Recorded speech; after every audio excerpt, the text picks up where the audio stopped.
Hi, Questers. Welcome back to this channel. Okay, so I think it's time to react to another SciTrek video because today he's released publicly a very interesting one with a bit of news. Now,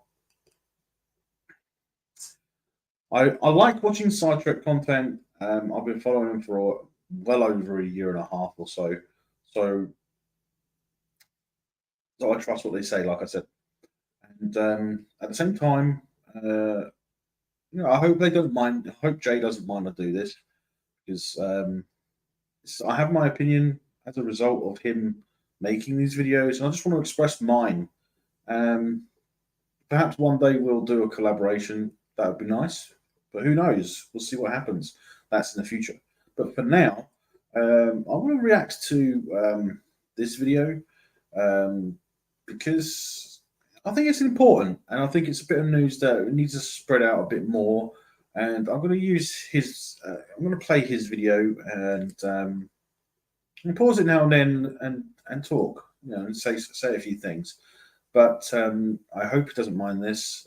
He hasn't said anything either way for previous videos I've done, but hopefully at some point he will, he'll interact with me because that'd be nice. So the video I'm going to react to, but before I do, don't forget, guys, you can hit that thumbs up, hit that like, hit the subscribe button, and click that bell icon and select all in the notifications so you don't miss any of my upcoming content. I hope you guys enjoy this video, and I'm just going to put my shitty headphones on because I need to have my headphones on. So here we go.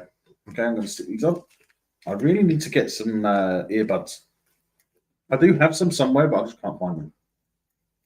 Okay, let's get into this. Right.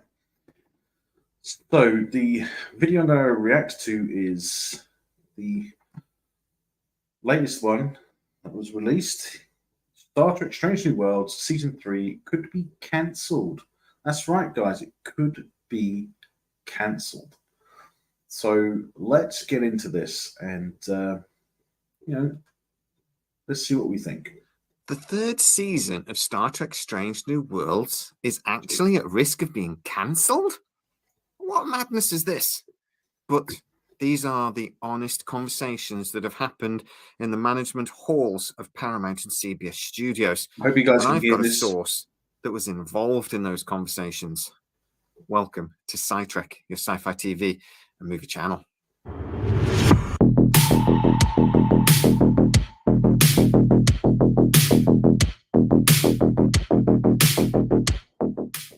So I'm going to say, look, this is not them actually planning to do this. This is just them talking about it and considering the possibility that they might cancel Star Trek Strange New Worlds Season 3 and replace it with a TV movie. There are lots and lots of reasons why they're going to do this, which we're going to discuss in a minute. But I've got to... I agree. There are reasons for them doing it. I mean, Strange New Worlds is not, although it's a good show, it's not that popular amongst Trekkies.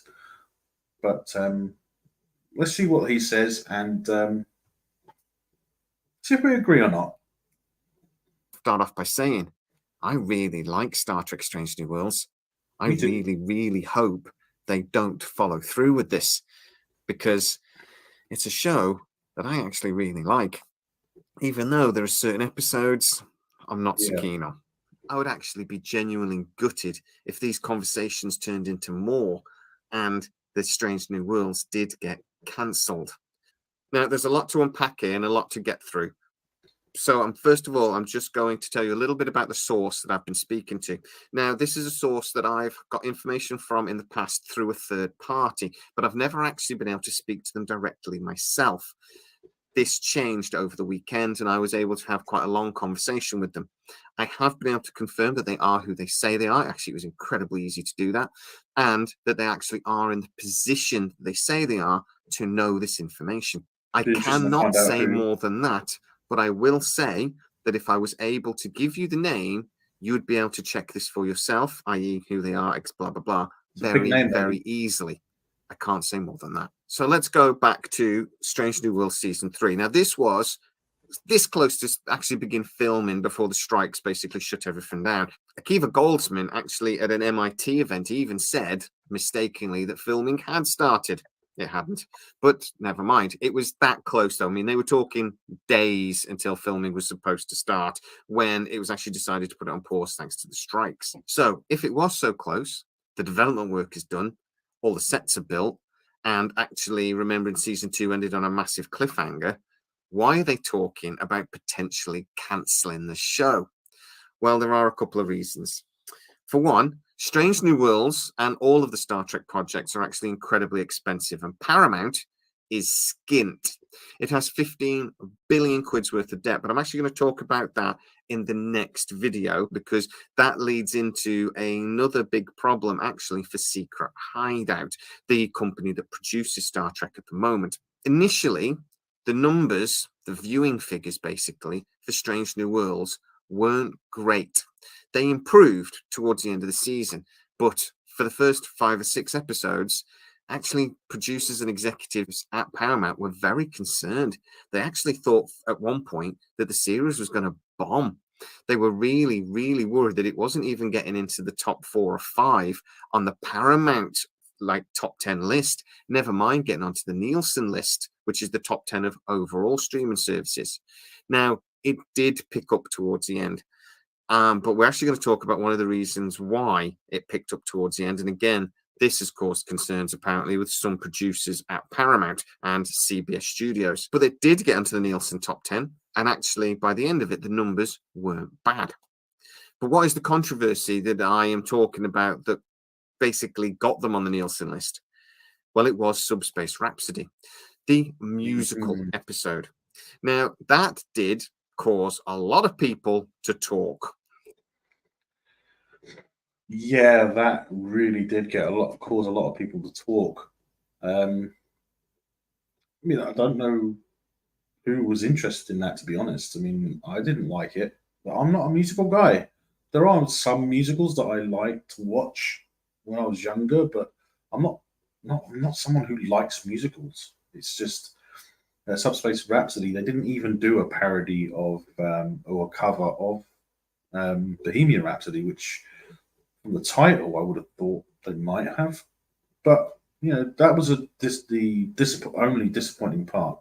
I wanted to know what they would do with Bohemian Rhapsody, but they didn't do it, so I was happy. But there is a lot going on with Paramount Plus specifically. Yes, they are skint. They got a lot of money just bleeding out, and they got nothing coming in.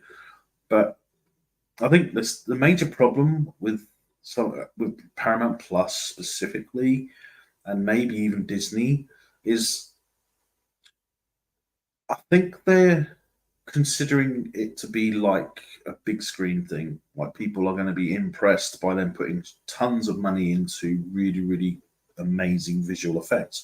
Because let's face it, Strange New Worlds, the visual effects are outstanding. They're incredible visual effects. You can't say they're not. But there's too much of them. I mean, think about this. In TOS, some episodes, the only time you see the outside of the ship is in the opening and closing credits. I'm just saying, you don't have to have external views of the ship in every single episode like they do.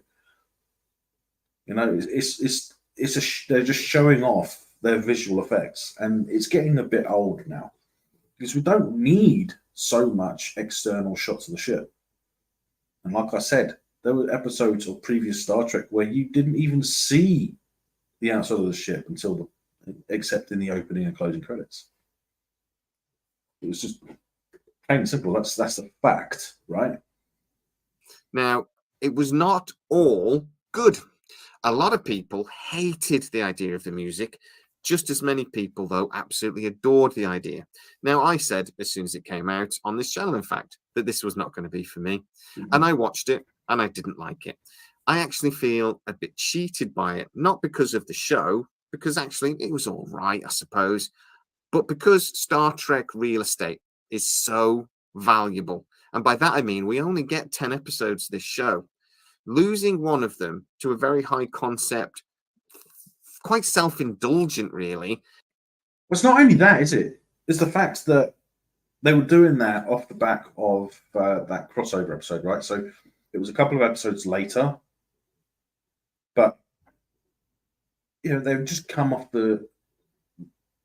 probably the highest viewed episode of the show so far, which was the crossover episode, those old scientists or whatever it was, and it was very successful. I mean, I must have watched that 6 times over the course of that week. So, I mean, I really enjoyed that episode, but I prefer Lower Decks. I have done reactions to the Lower Decks episodes we've had for season 4 so far, but this is going to be talking about Strange New Worlds and certain issues that these streaming services have, which I wish they would deal with. But Jay makes some really good points in this video, and I'm going to attempt to expand on those at certain points, if that makes sense. Star Trek episode where everyone is singing all the time. I just felt we were robbed of a Star Trek episode. Now, if they'd have done the musical as a special 11th episode, or say, like a Christmas special, I'd have been brilliant, great. I agree. It should have been a separate special. It shouldn't have been part of the season. You're making people wait a week for that rubbish, essentially. And people aren't going to watch it. I wouldn't have felt cheated by it, but they didn't. They did it as the 9th episode in a season. The episode that really should have been the big episode. That's the worst thing. It was the 9th episode in a 10-episode run.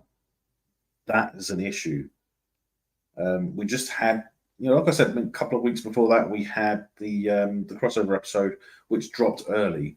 Now, I wish they didn't drop that early, because I would have waited. I was happy to wait a week for it, but at the same time, I'm glad it was. I'm glad I saw it, but I'm not glad that the next episode was bad. I just wanted them to. So the crossover episode was a high point for the show, and then to go and do another 2 episodes. I think it was 2 episodes, and then have the 9th episode be the musical, and then give you the dramatic.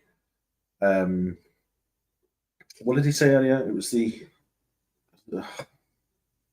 cliffhanger of episode 10, and then just to say that we're thinking about doing a movie instead of season 4 or 2, 3. I was like, well, what's the point?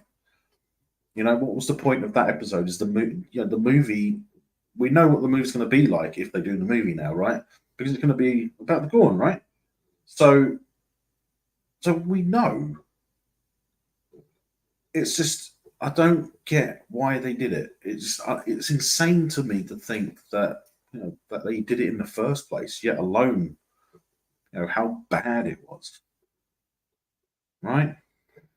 So building up towards the end of the season, but they didn't. Now, that caused a lot of interest in the show, and a lot of people that don't normally watch Star Trek did come to the show, but it caused a lot of controversy with Star Trek fans as well.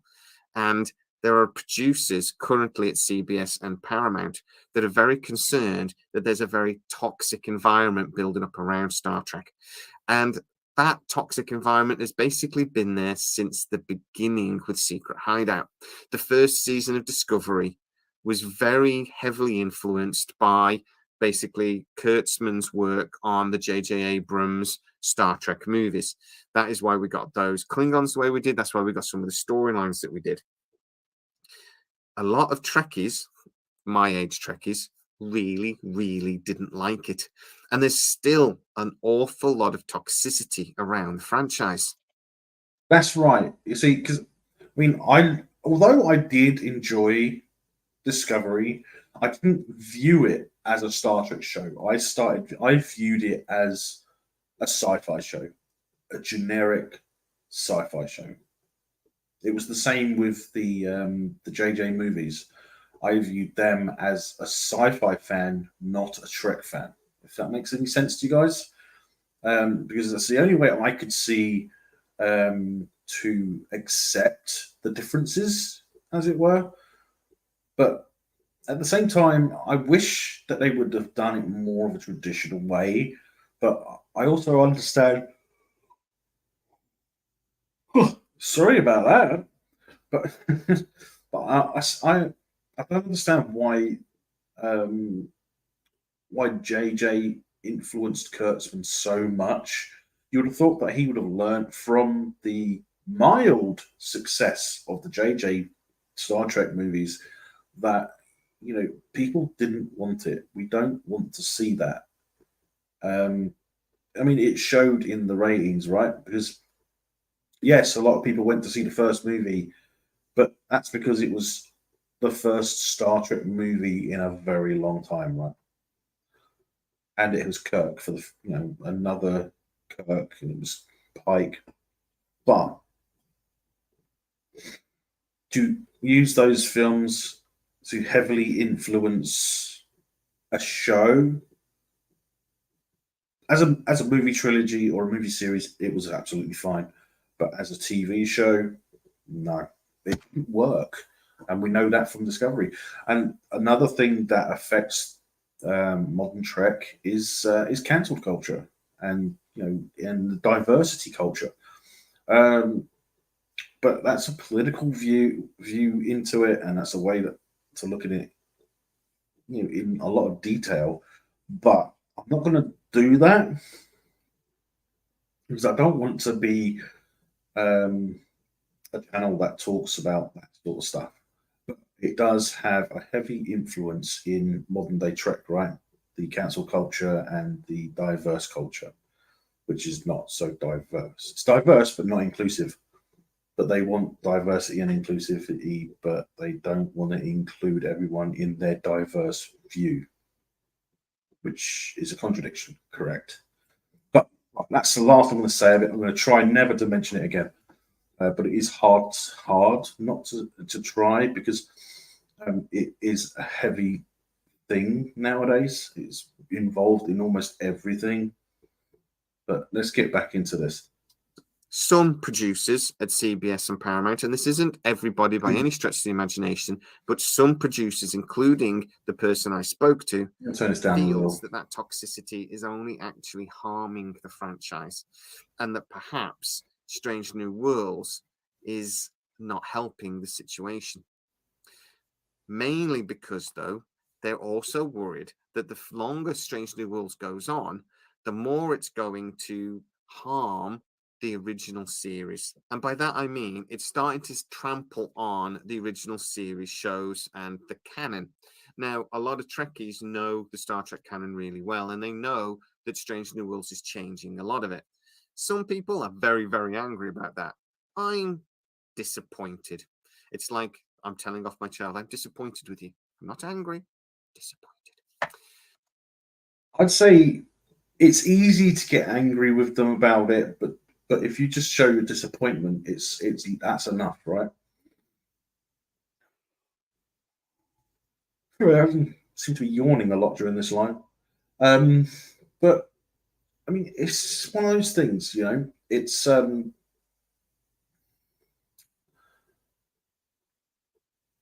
not giving us what we want, plain and simple. And new Trekkies or new Star Trek fans or people that watch New Trek and love it, they don't know the history or the legacy of Star Trek, right? They think they know because they watched Picard or something like that. They think they know because they've watched Discovery and they're watching Strange New Worlds. But if they wanted to get a glimpse into what Star Trek is all about, they're probably better off watching Lower Decks, if not watching all of the shows that came before. Because the shows that came before are the building blocks that New Trek should be following, but they're not. They're not following the building blocks. They're smashing the blocks apart. It's like there's a kid has just built a tower out of those wooden blocks, right? And he knows how he did it. He specifically put every block in a certain way so that it would look a certain way. And then someone else comes along and just another kid comes along and just kicks it all over the floor. That's what Kurtzman has done with New Trek. That's what's happened with New Trek. They've just completely smashed it, and we know it. We feel it. They're stepping and they're spitting on canon by saying, "Oh, it's a different. It's the Prime Universe." But as a Trekkie, we know it isn't the Prime Universe. This is an alternate timeline because we know that because they had to go back to 2024 in Picard, and they went back even further in Strange New Worlds season 2, just to show it's a different timeline. But then it's not a different timeline. They just needed to shift the timeline. But if you shift the timeline, then everything changes. The technology changes. The people born would stay the same, but the technology would be less advanced because if you say the eugenics war and World War III were an important part of Star Trek history. So when you completely screw with that, then the technology, which means the technology that they would have when Kirk's on the Enterprise, would be far less advanced. So the fact that the Enterprise in Strange New Worlds and all the ships in Discovery look so advanced, it doesn't make sense. You know, do you understand? Do you know what I mean? It just doesn't make sense that there is an alternate timeline, which is the Prime timeline, but they're claiming Strange New Worlds and Discovery are the Prime timeline, but they're not.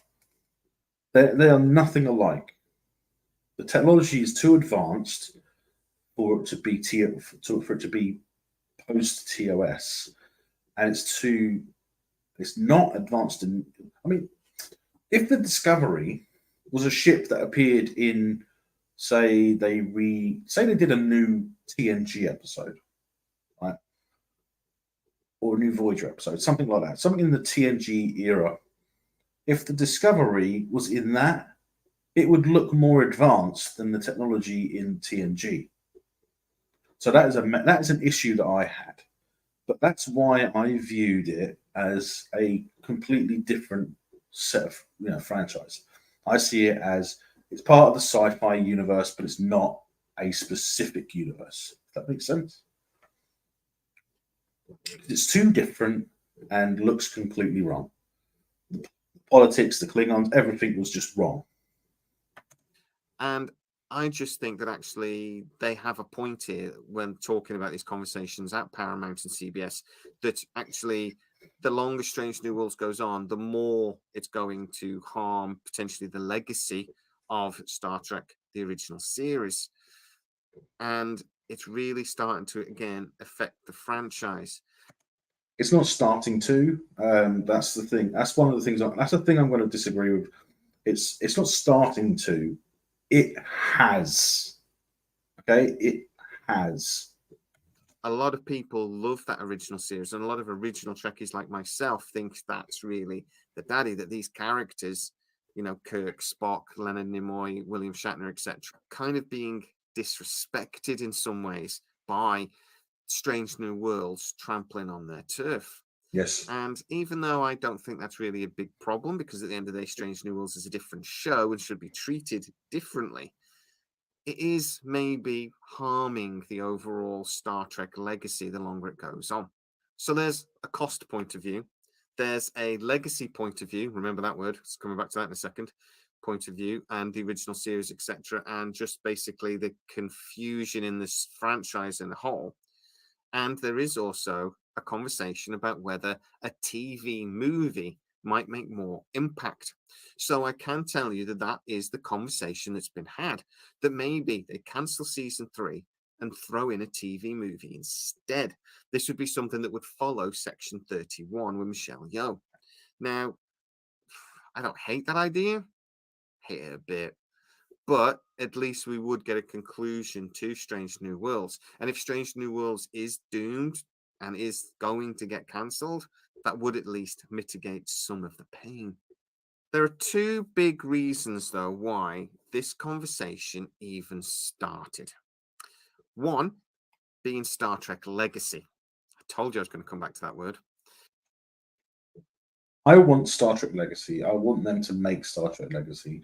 I do not want this Star Trek 90210 that people that you specifically, JR, happy to say, but I would compare it more to Star Trek Grange Hill. If you remember Grange Hill,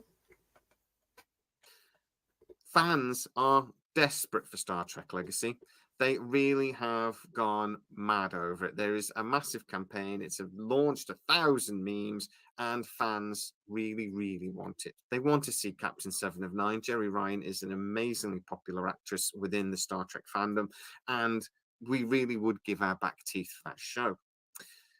The problem is Paramount can't afford to put it in their current calendar. They can't afford to have this many very expensive sci-fi shows running side by side.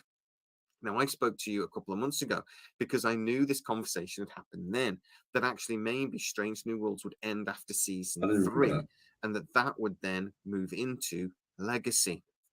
Apparently those conversations, because the financial situation has got worse, has actually been brought around again. But as I said, with Strange New Worlds maybe ending now. See, I don't care that Strange New Worlds is ending. That's the thing. I'm pretty sure that I'm not the only one. I'm viewing it as a Trekkie's point of view. Because, like I said, I mean, if you view it as a sci-fi show, then it's perfectly fine. But if you view it as a Trekkie, it's not Trek, right? So there's an issue there. But when you say you're going to make a show like we're going to get, Star Trek, Academy or whatever, and it's going to be set in the future. It's going to be after the final season, set after the final season of Discovery. So it's something we don't want it. It's not something we want, especially if it's in the Discovery universe. And yes, the Strange New Worlds is in the Discovery universe. It's just set in the original time frame for Discovery. But if they really want to do something for the fans, and get views and get people constantly watching it, get people saying good things about it, promoting it everywhere, what they really need to do is give us what we want. You've given us Picard season 3. At the end of Picard season 3, everyone started saying we want a legacy show. But then to spit in our faces and turn the Titan A into the Enterprise G, that was just ridiculous. The Titan had already earned that A, and you're going to change it to be the Enterprise. That was just stupid, in my opinion. I wish they didn't do it. But okay, let's get back into this video, because I could talk about that stuff for hours if I wanted to. Instead, but apparently there is one very high up person at CBS who's been making the argument that Star Trek is confusing and that it really desperately needs to be simplified. He's basically made the point that there are 3 different timelines going on. Yeah, there are 4, really, if you consider the animated stuff, which is slightly out of step with Picard. Not much, but slightly out of step with Picard. And Lower Decks and they are slightly out of step with Picard, but after Picard season 3, they showed their potential, but they're reluctant to follow through with it, right? It's bloody confusing. Now, Trekkies can follow it. We know where Strange New Worlds fits before the original series. We know where Picard sat, and then that would move into Legacy, following the TNG, which I would consider like the prime timeline. That's the timeline we should be in. And then we know where Discovery was a prequel and then actually jumped hundreds of years into the future. So not 100 years, 1,000 years. That was just ridiculous that they would jump 1,000 years. They could have done their own thing at that point, but then they just carried on being rubbish. We can follow that. But sort of casual viewers, people that may be flipping in and out of Star Trek a little bit, have no bloody clue. And apparently there's been several questionnaires done about this very subject, asking people, do you understand where all these different shows fit within the bigger universe? And people don't. So this Of executive... course not. Of course they don't understand where it fits. I mean, they don't know about it. A lot of the audience for the new Trek, they're young. They're too young. They haven't watched the legacy shows. They haven't watched TOS. They haven't watched. They probably don't even know what the Cage is. And which is probably the most important Star Trek episode ever. It's the original pilot. It didn't even get aired. It was years later that people saw it, and I mean, up to that point, it was Kirk's Enterprise, and then all of a sudden we had the pilot, and it was like, oh, this pipe guy's all right, Who, again, I can't name, but is very high up CBS, has made the argument that it needs to be simplified, that we need to have one, maybe two timelines going. One or two timelines. What they need to do is they need to look back and they need to look at the overlap for TNG, DS9, and DS9 and Voyager. Look at the overlap of that. That's what they need to do. The last season of a show should overlap with the first season of a separate show. That's how they need to do it. It's established. It is there. That's how it should be done. Now that, if he wins that argument, basically means Star Trek Academy, that is set just after Discovery, we 90210 or Grain Chill, believe, way into the future beyond the Picard season, the prime timeline, would potentially be. Even Starfleet security show, like The Bill or Cops. Why not? Risk. Or Strange New Worlds, which is obviously set before Picard, if we're assuming that Legacy will become the actual focus for Star Trek in the next couple of years. And we return to the prime timeline. There's the prime timeline. He's mentioned it again. If he's actually successful and we only get one timeline, which I actually think would be just glorious. I would so love it. One timeline. Those were the days. They can't both be in existence because we'd have three timelines still. So what is the solution? I think Paramount, because they haven't got the money, might just make the decision to focus on one timeline. And that would mean that they would focus on a new series of Legacy.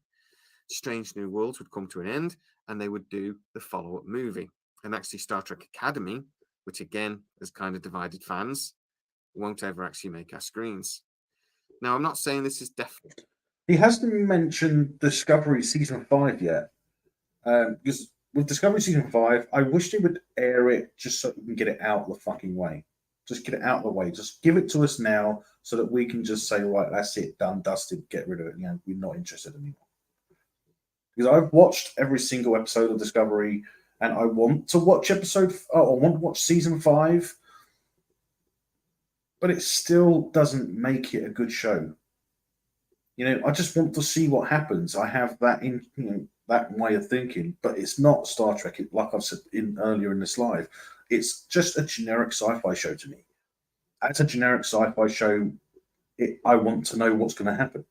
I want to see how they're going to end it. Are they going to destroy the Discovery? Because that would be nice. Infinite, because it isn't. What I'm talking about here is a conversation within the boardroom that has happened in the last month or so. A serious conversation, though, that has been going around for quite a while. There are producers at Paramount and CBS that don't like the way Star Trek has become muddled in the last few years and actually would like to see a simplification. And there are people there that are very concerned about the budgets of these shows that would quite like to see the same thing. So these strikes may have come at the worst possible time for Star Trek, in a way. What's the worst possible time for any franchise, really, if you think about it? It might give executives time to think about the plan moving forwards, and it might give them just enough time to actually reconsider some of them and maybe consider a reset. Now, that could be a good thing. It could be a bad thing, depending on which side of this argument you fall. Reset's easy. Q comes in and goes. And at the end of the day, it would then depend how good a show Legacy was, if that's the direction they decide to go. But what is my personal opinion? I do actually agree that Star Trek is muddled. I think it's confusing at times, and I think there's an awful lot going on. I think it's become a bit of a mess. I actually do think a simplification would be great. And I do think maybe 2 timelines only would be a good idea. So which show goes? For me, it would be Academy. But I'm not in charge. But what Trekkies think does matter. So why don't you get into the comments and tell me what you think? Do you think that actually there is a bit of a confusion? Okay, there's enough of that because he's just going to be promoting his stuff. So let's talk a little bit about what has come up in this, because he does bring up some very good points. I mean, Strange New Worlds does not deserve to go further, if that makes sense. So season 3, although it would be nice to see Strange New Worlds season 3, in a generic way, as a Trek fan, I don't really want to, if that makes sense. I just don't really want to see it as a fan of Star Trek. It's just as a sci-fi fan, okay, yes, I'd love to see more sci-fi, but as a Trekkie, I don't want to see any more Kurtzman Trek. That is possibly the only thing that can save it, is to get rid of Kurtzman, right? Because Kurtzman is the main reason why Star Trek is in the state it is. I mean, it had so much potential, but then to have Kurtzman come along and turn it into the 2009 Star Trek franchise or movie series, it's all wrong. I mean, why can't they just admit it's a different timeline, it's a different universe, reset, go back to the prime timeline, bring us a TNG show, a Picard show. I mean, look how many times you changed Picard in the 3 seasons that it was shown. And then you're going to give us this future 900 years in the future bloody Starfleet Academy. That's just ridiculous. We don't want it. We want Star Trek Legacy. Hashtag Star Trek Legacy. Okay, so what do you guys think?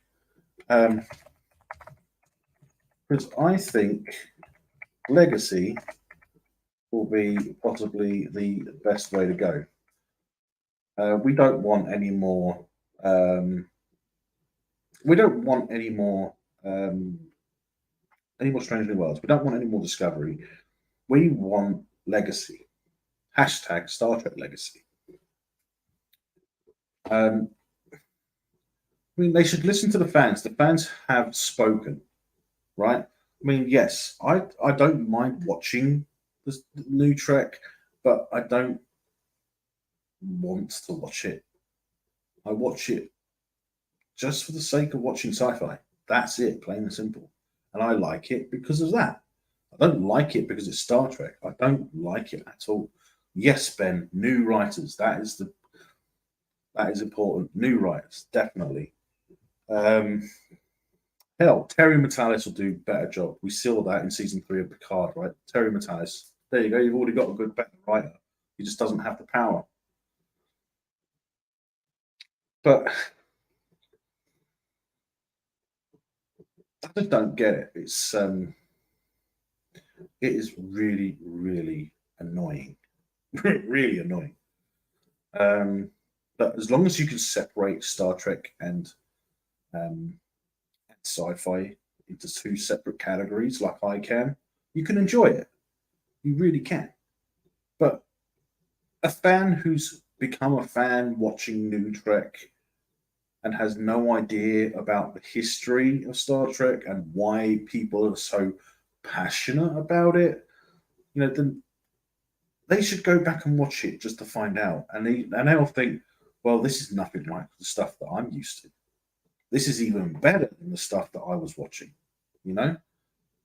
And it would make a huge difference because then it'll convert them and say, look, why did we get this shit, this terrible shit, when we could have had that outstanding stuff? It's all because the 2009 trilogy, right? So it's all because of JJ, because Kurtzman worked for JJ on the production of the 2009 Star Trek. So that's what gave him, I think that's what got him the role as showrunner and whatever. Maybe he was the lowest bid for the production. I can't imagine him being the lowest bid for production with it costing so much fucking money. It's just insane the amount of money. I mean, like I said earlier, if they reduced the visuals, because how many episodes of Star Trek did we have in the past, or Voyager, even DS9, TNG, TOS? How many episodes did we have that were good, that were outstanding episodes, where we didn't even see the outside of the ship except in the opening credits or the end credits? It was just absolutely insane. There's so many external views. I thought I was watching a Star Trek version of Babylon 5. It's every single episode of Babylon 5, they would always show the outside of the station. That's the thing about that's one of the things about Babylon 5 I love. I love to see that station because it's beautiful. It's not like DS9. DS9 is not a beautiful looking station. It really isn't. But I'll probably upset a few Star Trek fans by saying that, like DS9. But DS9 is not my favorite show. You know, one of my, I'm not even going to say which one is my favorite show, and I think Ben would know exactly which one I'm talking about. My favorite Star Trek show. If he doesn't, then he's not much of a friend. But saying that, I think that they need to go back and they need to look at the architecture. It's like I said in that analogy. It's a bunch of kids in a class, right, or in a nursery. Let's call it a nursery. So, Star Trek universe is a nursery. You got one kid who's got the wooden blocks, and he's putting them all. He's painstakingly arranging them so they can stack them and have them look perfectly square. Right, it's like a tower. And then another kid comes along, Kurtzman, and just kicks it all over the floor and goes, "Nah, that don't work. You know, that's no good." And then rearranges, tries to make square blocks into a ball, essentially, which you can't do, can you? You can't turn squares into balls, not without a machine, anyway. But I think that analogy works out okay. Or maybe if I did it so he was made a ball. Nah, I'm not going to fuck around with it anymore. But it's just, I think. They really need to sit back and look at what's come before New Trek, and any Star Trek fan who loves or likes New Trek should go back and see what all the fuss is about. Instead of getting angry because someone doesn't like an episode of Strange New Worlds, they should go back and figure out and understand why you don't like that episode of Strange New Worlds, because it kicks all over the canon of TOS, right? And that's what Strange New Worlds is doing. Essentially, it is kicking TOS all over the floor. It's just, so that they can try and rearrange it. I mean, they should just admit it's a different timeline. It's not the prime timeline. It's not even the same universe, right? Because it doesn't make sense in Star Trek, especially when you got a show like Lower Decks, which is arguably the most canon of the new Trek. So new fans should go back and they should understand what our canon is. It is important for them to learn. Knowledge is key, right? Because if they don't start making good Star Trek, then they're going to carry on losing money. They're putting too much money into it. They're putting too much of Kurtzman into it. Too much of through Kurtzman, it's JJ, right? So they need to seriously consider switching up, because as long as Kurtzman's involved, there's going to be problems. It's like KK with Disney, right? It's like Kathleen Kennedy with Disney. As long as KK is in charge of Lucasfilm, they're just going to be hemorrhaging money everywhere. I mean, look at the state of Disney, as a result. But that's a different franchise. It's a different thing. So I'm going to ignore that. But everything nowadays is all about putting as much money into it as possible. But why? Do we really need such impressive visual effects that are done at 200 feet per second or something? When you're lucky to get, you wouldn't even notice 100 foot per second, transition, because your eyes can't pick that up, right? I mean, what can your eyes pick up? Your eyes can't pick up more than, is it 80 FPS? But in equivalent. So it's not even visible to the human eye, but they want to make it that impressive on a huge screen in, I don't know, in 250 FPS. What's the fucking point? The FPS doesn't make a difference, does it? We can only see a fraction of that with the human eye. So what's the issue? Why do it? The resolution is just insanely stupid.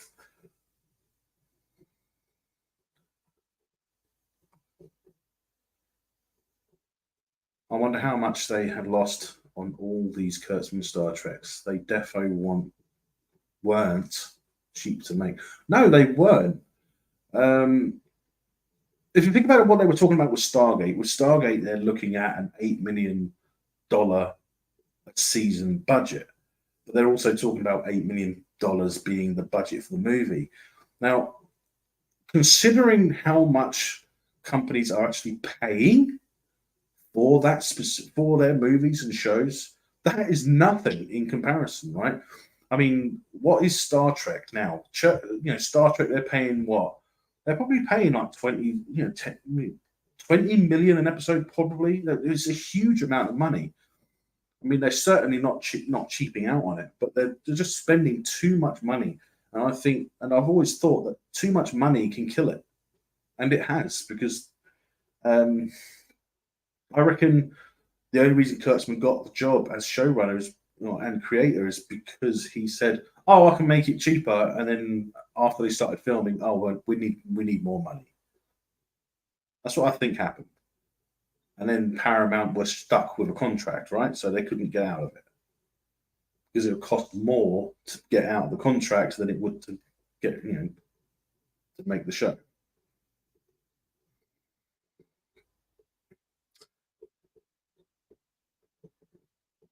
Yeah, exactly. 8 to 10 million per episode. That is insane. I mean, 10 years ago, that was a movie budget, right? You wouldn't expect to spend more than 10 million 10 years ago on a movie. And that's a blockbuster movie. That's 2+ hours long, right? But now they're spending billions, and they think that they have to keep up with the fact that movies are spending billions. I mean, look how much Amazon paid for the Rings of Power, right? That was essentially their budget was $1 billion, right? It's just that the amount of money they're throwing at these, they're never going to make it back, and we can see that with Lucasfilm and other companies. It's just really, really stupid. Too much money, too much incompetence, because you're paying for something that they've done in the past. That's why it costs them so much money. Just because they did it in the past, it doesn't mean they can do it again.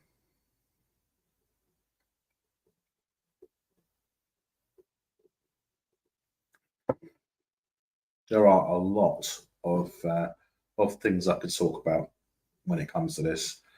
This has been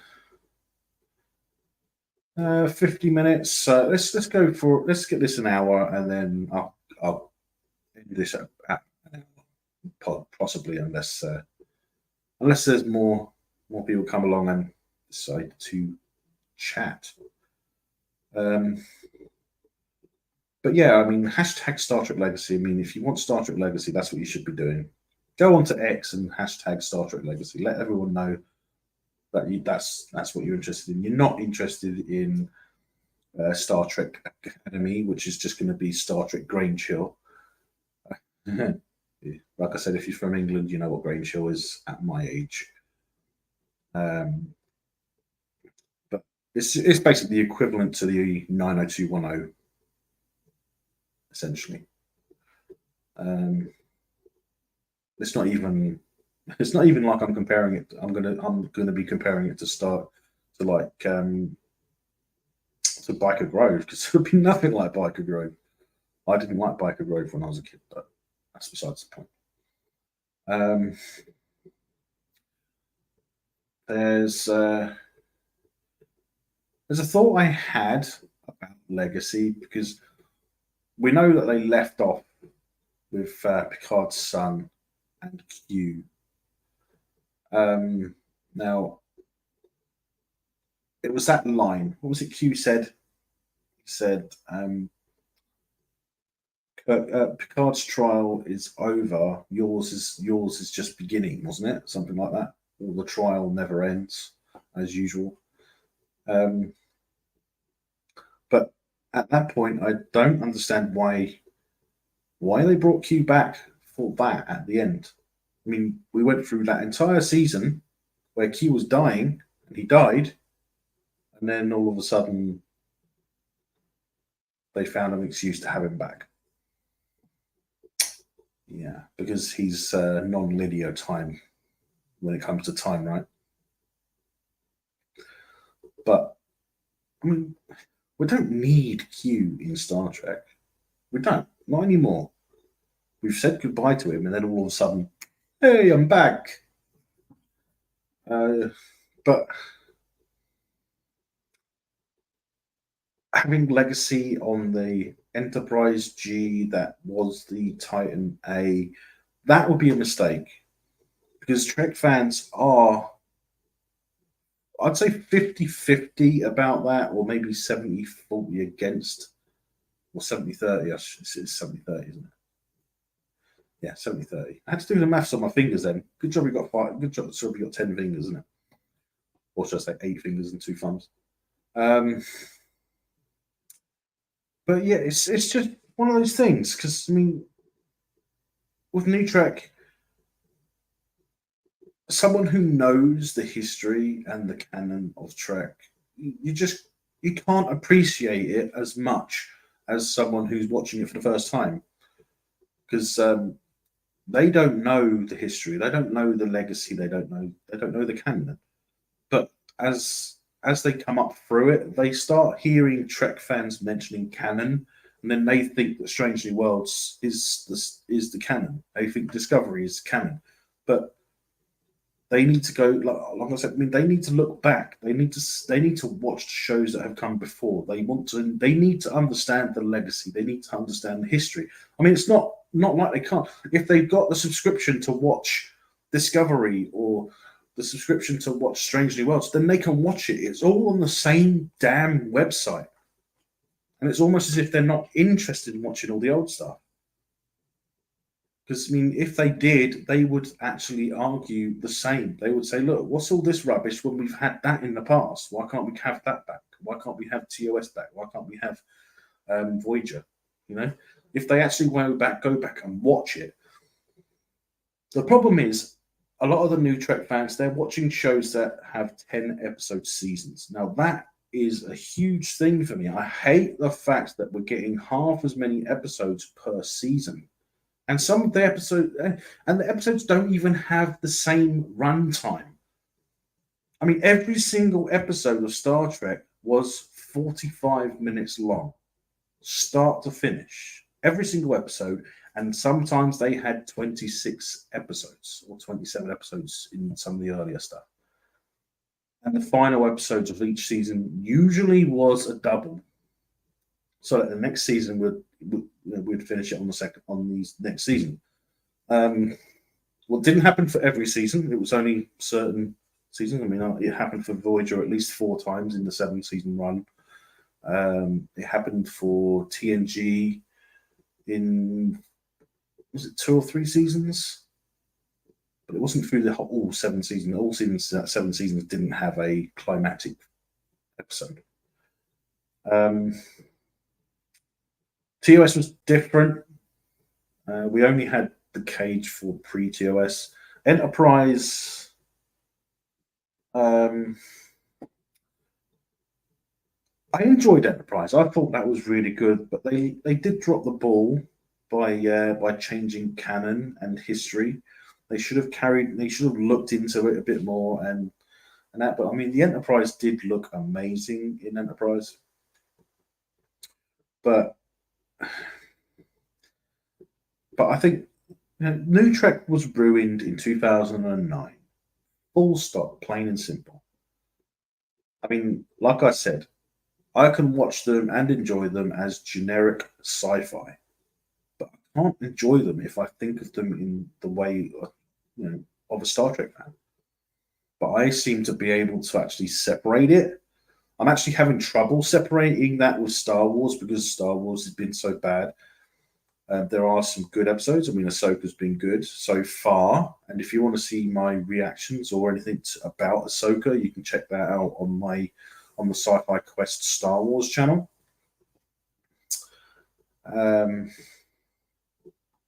But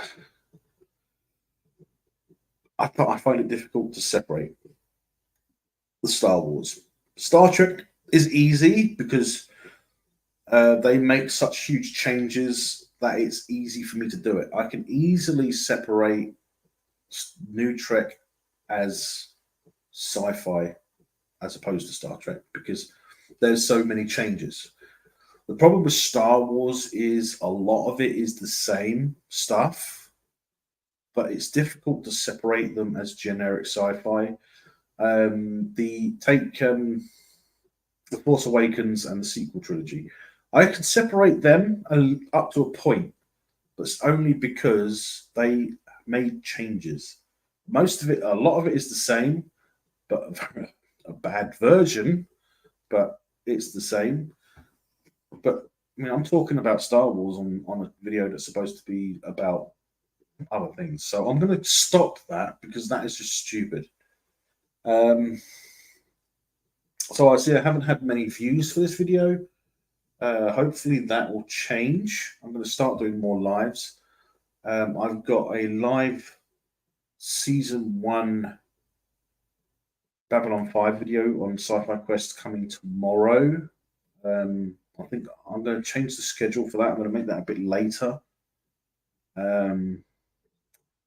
But I'm going to also be releasing the reaction to the final episode of season 1 tomorrow as well. I'll release that in the afternoon.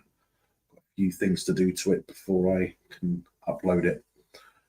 And then I think I'm going to start doing more lives as opposed to recordings because I do like doing these.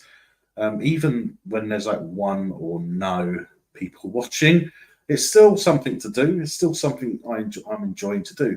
So it's approaching the 1 hour mark. It's at 58:53. So I'm going to start, closing it out and just say, if you like my content, hit that thumbs up, hit the subscribe button, and click that bell icon and select all. I did say one person, Ben. I did say that it was one person or none.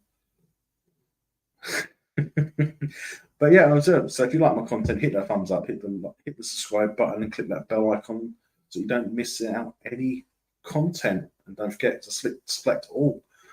So until next time, guys, thanks for joining me, Ben. It's been interesting.